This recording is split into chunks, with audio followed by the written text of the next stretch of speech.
Okay. Hi, welcome. It's Tim Owen Smith here. I want to talk about books, and this is one particular book that's just fallen over. One of my favourite books called The Alchemist. It's a really good read, very inspirational. Has a really good. I think it has a prophetic feel about it. It's one of my favourites. That was the first book I read, which was in the BBC 100 books to read. In fact, some of these books were in the 100 books. This in particular was in the 100. This is Black Beauty.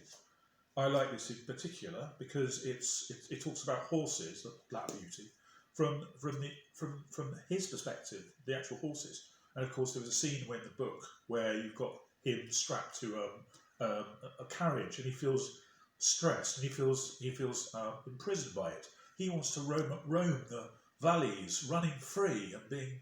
So I think that's quite interestingly prophetic. Also have here The Lord of the Rings. Now this took me ages to read. Of course, it's in 3 volumes.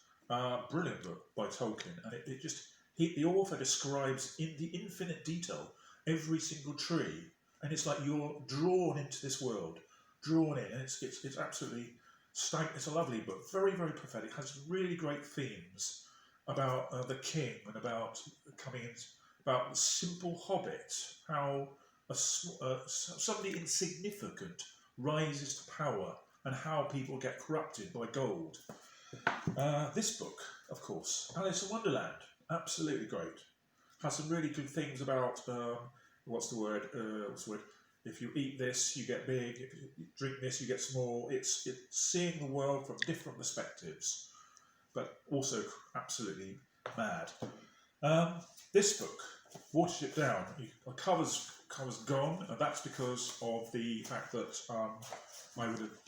another book I would have taken to a pub. Absolutely brilliant read. It's looking at rabbits, and it's looking at the rabbit's perspective. It's a bit like Black Beauty, and it's great. It's absolutely great. I read this book in Bath. It was actually interesting, and I'm drinking a rabbit ale by any chance. No, this is wonderfully prophetic. And along those lines, well, I suppose it's not along those lines, but we've also got this book, Harry Potter.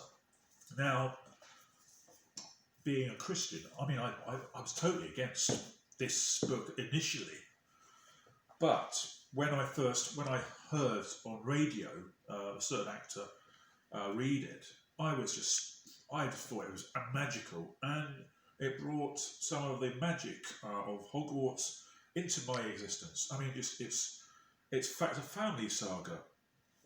There's one of Brian Rose's guests who was interviewed. One of the actresses played a Lucinda, I think her name is, with the funny glasses. She does a lovely quote in the book where she says, "You will find what you're looking for. Don't try and stress about it." And I just think, yeah, great. This is great. If you like, it's a rich book. I know that a lot of these books are kind of like, I suppose I like fantasy. I like getting involved. I like all that sort of mystery fantasy.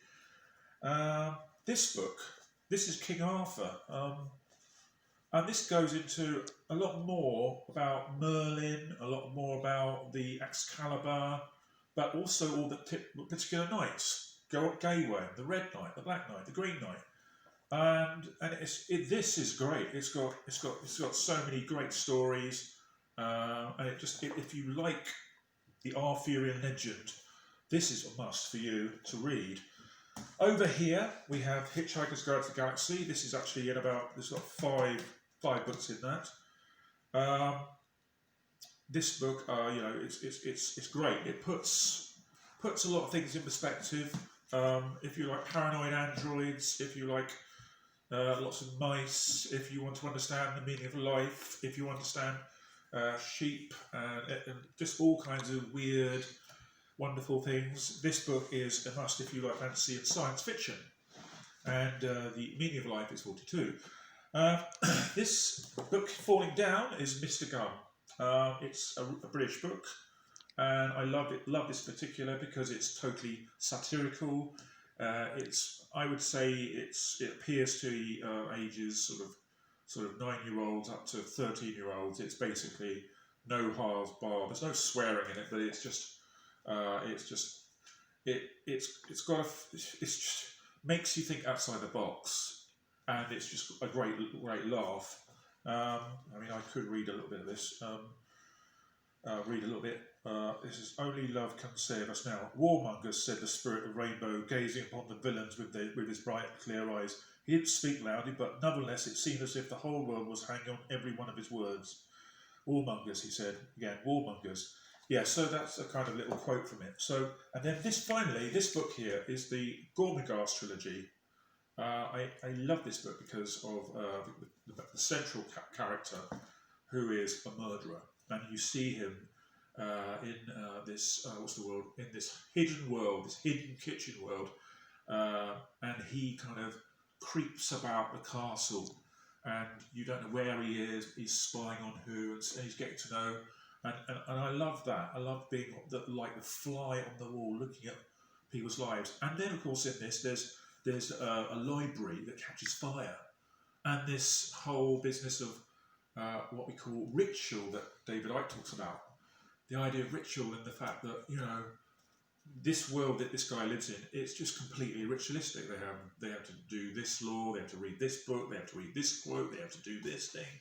It goes on and on. And anyway, I thought this is my 1, 2, 3, 4, 5, 6, 7, 8, 9, 10 books that I recommend you absorb your life with. These are good books. Anyway, thank you very much for listening to me, and if you like what you see, or if you think this is a good idea, just put a little comment at the ad below. Thank you very much. Thank you.